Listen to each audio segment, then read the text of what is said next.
Саламатсыздар, жамааттык медиа студиясынын көрөрмандары. Бүгүнкү майрамдык чыгарылышыбызга биз атайын конок чакырганбыз. Чек ара кызматынын тарбия иштер башкармалыгынын башчысы полковник Райымбек Турдалиев. Кош келипсиз биздин студияга. Салам алейкум. Биз бүгүн ушул мекен коргоо темасында сөз кылабыз. Жана ушул чек ара кызматындагы аскерлер тууралуу да сөз кылабыз. Анда ушул алгачкы эле алдын ала куттуктап кетейин майрамыңыз менен. Рахмат. Бардык жакшылыктарды каалайбыз, жана ушул мекенибиз өнүгүп өсө берсин дейбиз. Анда алгачкы эле суроо ушул мекенди коргоо десе көбүнчө ушул чек ара кызматынын аскерлери да эсибизге түшөт да. Эми албетте бул кененирээк түшүнүк. Мекенди коргоо ар бирибиздин милдетибиз. Ар бирибиз ушундай мекенчилдик духу менен чоңоебуз дегендей, үй бүлөдө да тарбия көрөбүз дегендей. Бирок ошондой болсо дагы ушул чек ара кызматы, бүгүн чек ара кызматы кандай өзгөрдү? Кандай, эгер бизди угуп аткан жаштар угуп аткан болсо, алар кандай чек ара кызматына барышат? Эми бүгүн 23 февраль мекен коргоочулар деп жалгыз эле чек арачылардын майрамы деген деле туура эмес. Негизи чек арачылардын майрамы, чек арачылардын күнү 28 май. Бирок аскердик ант берген баардык эле жарандар уже мекен коргоочу болуп эсептелинет мыйзамыбызга ылайыкча. Кайсы структурада болбосун, ал улуттук коопсуздук кызматында болушу мүмкүн, кургактагы аскерлер болушу мүмкүн, коргоо министринин аскерлери, улуттук гвардиябы, ички иштер министрлигинде өзүнүн аскерлери бар. Ошонун баардыгына тийиштүү, баардык ант берген. Ал эми чек ара кызматына келсек, салыштырмалуу. Мен деле ушул 30 жылдан бери армияда жүрөм. Салыштырмалуу 99-жылы Кыргыз Республикасынын чек ара кызматы түзүлгөн күндөн берки азыр салыштырсак, жетишкендиктер арбын. Анын баарын айта берсе, студиянын деле убакыты жетпей калышы мүмкүн. Бирок жаңы заманбап технологиялар менен чек араны кайтаруу иштери жүргүзүлүп жатат. Жаңы заманбап чек ара заставалары курулуп атат, посттор курулуп атат. Ошол эле чек ара заставанын ичинде дагы биз чек араны жалгыз эле адамдар эле кайтарбаштан өзүбүздүн атайын каражаттарыбыз бар, унааларыбыз бар, кызматтык аттарыбыз бар, кызматтык иттерибиз бар. Булардын дагы сактала турган кампалары, жаңы итканалар, атканалар дагы, анан ушу парк дагы жакшылап жаңы курулуп, адамдарга ыңгайлуу заманбап болуп келатат. Ошол жагынан жакшы. Ооба. Райымбек мырза, бүгүнкү күндө канча чек ара бөлүгү бар? Кайсыл жерлерде ал? Кандай, кайсыл райондордо? Эми мен толук маалыматын айта албайм, бирок баардык областтарда бар. 7 област болсо 7 областта. Чек ара тилкемин кайтарган азыркы учурда жетиштүүрөөк чек ара заставаларыбыз бар. Эми жетиштүү азыркы учурда. Бирок дагы көп өтсө деле болот. Салыштырмалуу зарылчылык бар. Эми салыштырмалуу биздин карама каршы жагыбызда Казакстан болобу, Кытай болобу, биздин бир застава турган жерде алардын маңдай жагында 2 застава болгон жерлер деле бар. Кээ бир учурда Тажикстан менен салыштырып кетсек, биздин 3 застава турган жерде алардын бир эле заставасы турган жагдайында анда биз жеңип кетип атабыз. Ошондойлор да бар. Так жетиштүү, бирок дагы күчөтүп жаңы заставаларды койсо, жаңы постторду ачса, ал тоскоолдук кылбайт. Ашчы болбойт. Бүгүнкү күндө мисалы балдар, тигиле ушул жарандарыбыз өзү тандоо менен чек ара кызматына бара алабы же бул жерде кандай жүрөт ушул мисалы? Бул боюнча дагы атайын чакыруу кандай жүрөт? Мисалы кыска мөөнөттүк чакыруу милдеттүү түрдө, анан өз каалоосу менен. Биринчи ошол кыска мөөнөттөн баштаса. Кыска мөөнөттө өз каалоосу менен ар ким кайсы жакта кызмат кылам десе ошол жака арызын жазат. Улуттук гвардиягабы, чек ара кызматынабы, кургактык аскерлергеби, или абадан коргоонуу күчтөрүнөбү. Мисалы чек арага жазды дейли. Чек арага жазды. Канча бөлүнөт ошол түндүк-түштүк категориясы бар. Ал үчүн чек ара кызматына кабыл алыш үчүн анын ден соолугу жакшы болуш керек. Анын бою өтө кыска болбош керек. Анын билим деңгээли болуш керек. Анын сүйлөй турган биз дагы эми пограничный дипломатия деп коебуз. Учур келгенде биз коңшу өлкөнүн чек арачылары менен дагы сүйлөшөбүз. Эли менен сүйлөшүп калышы мүмкүн. Эли менен дагы көпчүлүгү чек арачылар менен сүйлөшөбүз. Анан чек арачылар сүйлөшкөндө ушу элдин көйгөйүн чечүү үчүн жолугушуулар болот да, чек ара жолугушуулары. Ошондо дагы сүйлөй билген, өзүнө ала жүргөн, анан татыктуу бойлуу жигиттерди талап кылабыз. Анан ошондуктан генералдык штабтан атайын буйругу бар. Ошондо категориясы көргөзүлгөн, кандай аскерлер улуттук коопсуздук мамлекеттик комитетине жарактуу болуш керек, кандай аскерлер чек ара кызматына, кандай аскер улуттук гвардияга деп ушинтип бөлүнгөн да. Ошол категориясы боюнча анан военкоматтан тандалат. Военкоматтан тандалып отуруп, анан андан сырткары биз заявка беребиз. Баланчанчы военкоматтан баланча аскер кызматкери керек деп. Ошолор бизге камсыздап берет военкомат. Анан аскер военкоматы даярдап берген жоокерлерди биз кошумча текшерип, анан кабыл алабыз. Бүгүнкү күндө мисалы ошол жана бир аз кыскача сүйлөшүп кеттик. Мисалы 2000-жылдары жанагы Баткен коголаң болгондо канчалык деңгээлде чек арачылардын жабдыктары, алардын жанагындай камсыз болушу курал менен жана экипировка деп коюшулардын баардыгын көргөнбүз. Ал жөнүндө бир тасмалар да чыккан, иликтөөлөр да жүргөн. Бүгүнкү күндөгү балдарга ушул нерселер жетиштүү элеби деп айта алабызбы? Ишеничтүү түрдө. Азыркыча учурда ошол Баткен менен салыштырганда азыр атайын жабдууларды берген. Чын-чынына келгенде мен деле ошол 2000-жылкы Баткен. Сиз ошол мезгилде кызматта белеңиз? Катышуучумун, өзүм болсо ошол начальник резервный заставы деп да баргам 2000-жылы. Салыштырмалуу ага караганда азыркы камсыздообуз аябай жакшы.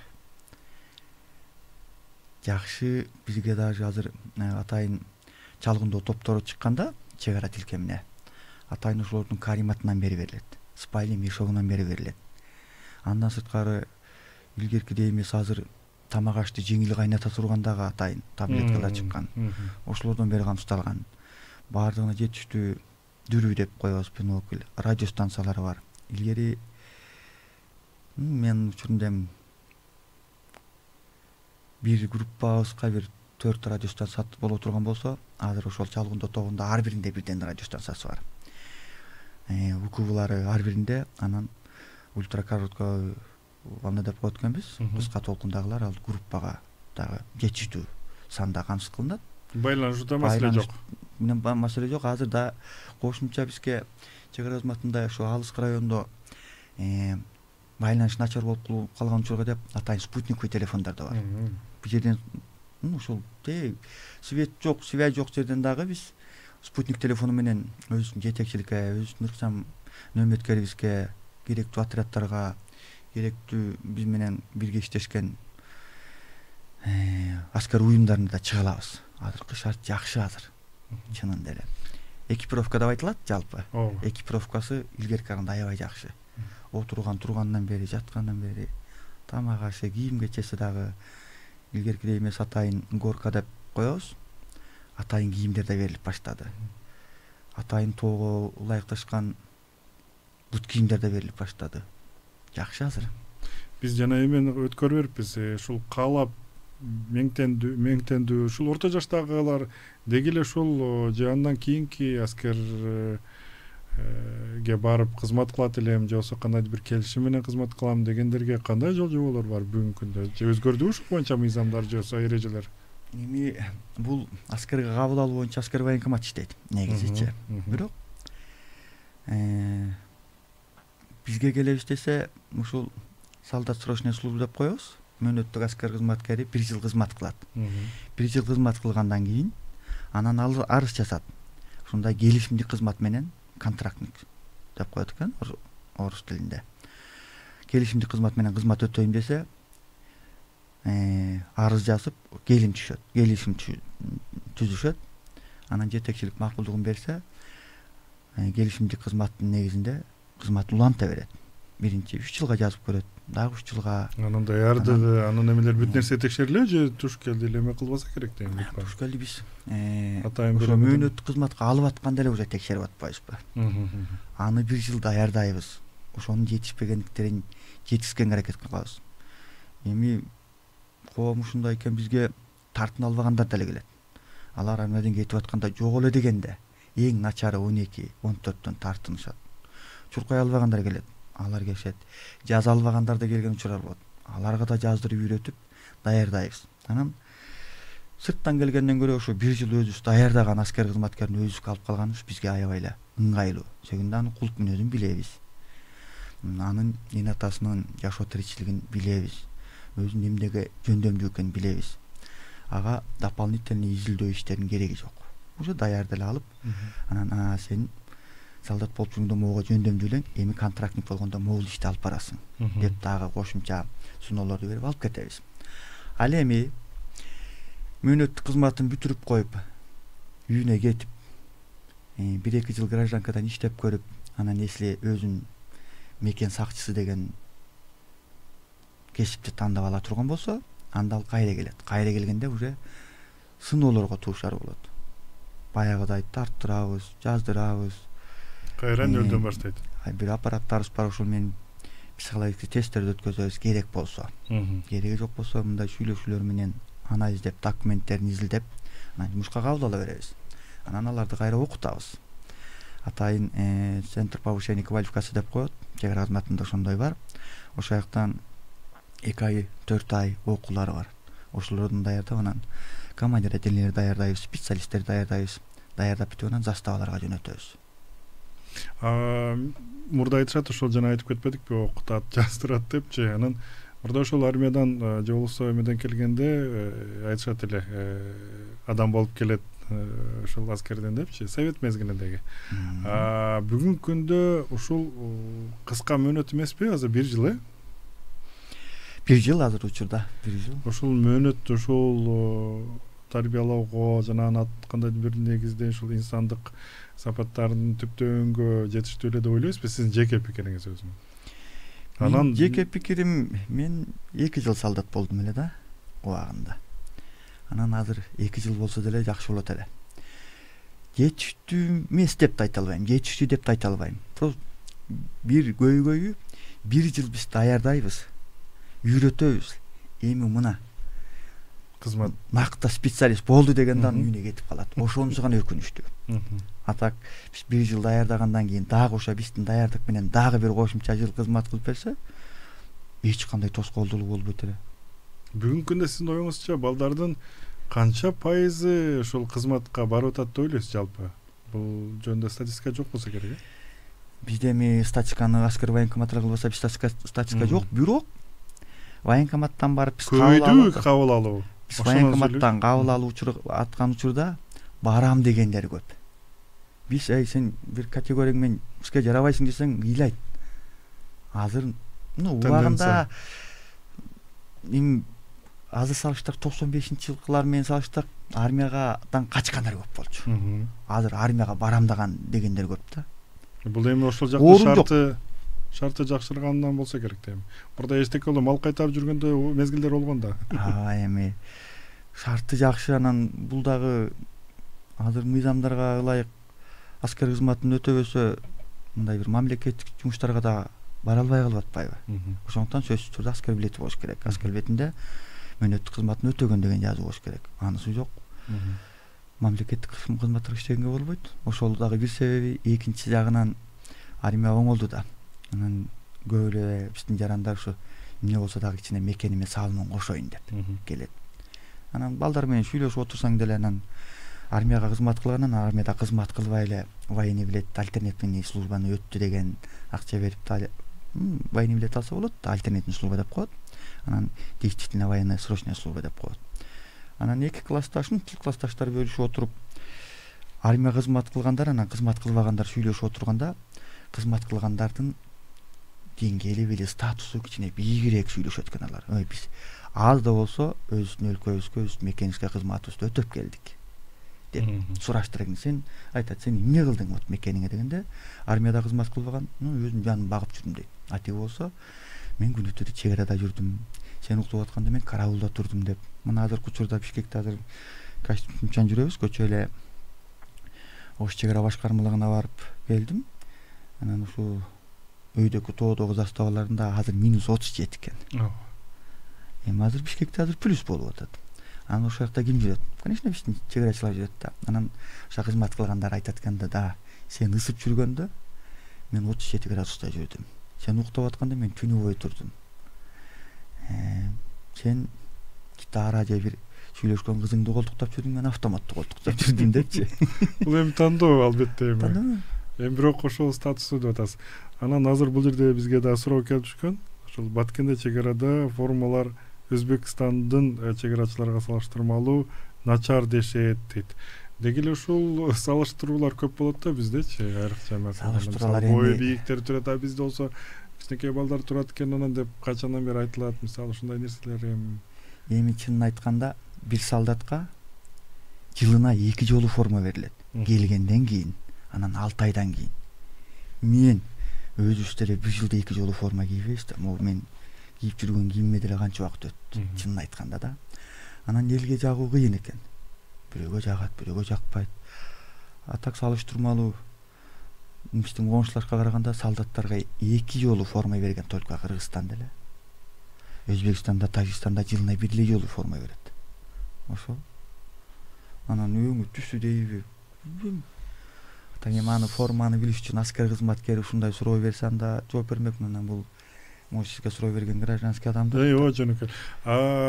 Сөзүбүздүн аягында сизге ошол бир суроо берим келет. Ошол окуучуларды мектептерде же болбосо ушундай тарбияда канчалык деңгээлде бизде ошол мекен сүйүү, мекенчилдик тарбиялар жетиштүү деп ойлойсуз? Сиздин өзүңүз жеке пикириңизде, байкооңузда. Жеке пикирим салыштырмалуу десеңиз анда тарбияда илгерки караганда начар сезилет. Илгерки дегениз азыр ортодо дагы бир вот мен өз мектептеги учурумда атайын начальная военная подготовка деген сабак бар эле. Ошондон военный эгеменге чейинки убакта айтып атасыз. Ооба, эгеменге чейин. Анан бөлөк менен салыштыра албайсыз да. Мен өзүм менен айтып берейин да. Азыркы ошондо биздикин как положено 15 күнгө лагерьге алып барчу. Мылтык атканды үйрөтчү. Ушул эртең менен 6-да турганды, кечинде саат 10-до жатканды, ошонун ортосундагы солдатский кашаны жеп, режим баарын сактап, постелдер заправка кылып, физкультура подготовка менен сойлоп, окоп кастырып. Аскер жашоосун кадимкидей реалдуу түрдө 15 күндө окутуп, бизде военный урок барып тандап анан кетирчү. А жерден ыйлагың келет, бутуң жооруйт экен. Ошондо эле көргөнбүз мектептен эле. Анан ушуга чыдай алгандар анан аскер болосуң деген сыноо экен да. Анан мен ошолорго чыдап анан военный училищеге тапшырып атам да. Анан азыркы учурда ошол мектепте начальный военный подготовка сабагы азыркыдай болуп, биздин убактагыдай болуп уюштурулбайт деле. Анан мисалы үчүн ошол кездегилер армияга барганда аскердик ант алдынын асылында ошентип даярданып тренировка кылат элек. Саптык даярдап коебуз, строевой подготовка деп. Азыркылардыкын биз кыйналабыз аябай эле. Ошол солдатты даярданганан мектептен окуткан эмес беле деп сурайсың да. Жок дегендей кылат да. Же калп айтып атканын билбейм, же чын айтып атканын билбейм. Анан салыштырмалуу саат аз окшойт. Менимче. Эгер салыштырганда биз окуп аткан менен азыркы учурдагы окуп аткандардын айырмасы асман менен жердей. Анда сизге эркин микрофон, мүмкүнчүлүктөн пайдаланып жаштарга кайрыласызбы, куттуктайсызбы? Эмне дейм, эми ушул силердин ушундай азаттык медиага чакырып койгонуңуздарга сизге рахмат. Ар дайым силердин дагы эфириңер тунук болсун, ишиңерде ийгилик болсун. Анан учурдан пайдаланып мекен коргоочуларына, эл мекенин коргоп кеткен биздин агаларыбыз бар, инилерибиз бар, солдат болуп кеткен, учурда кызмат кылып аткандар дагы ага, ини лерибиз бар. Өзүбүздүн куралдаштарыбызга баарына тең ден соолук каалайм. Ден соолук болсо баары болот. Иштерине ийгилик каалайм. Оорубасын дейт элем. Жаман сөздөн, жаман көздөн алыс болсун дейм. Ар дайым биз сыймыктанган, сиздер Кыргызстан сыймыктанган, жакындары, бир туугандары, жубайлары, балдары сыймыктанган бул жигиттерден болуп жүрө берсин демекмин. Ушул менин каалоо тилегим. Рахмат сизге. Урматтуу жамааттык медианын көрөрмандары, анда бүгүн биз майрамдык чыгарылышка чакырган коногубузду дагы бир жолу тааныштырып кетсем, чек ара кызматынын тарбия иштери башкармалыгынын башчысы полковник Райымбек Турдалиев болду.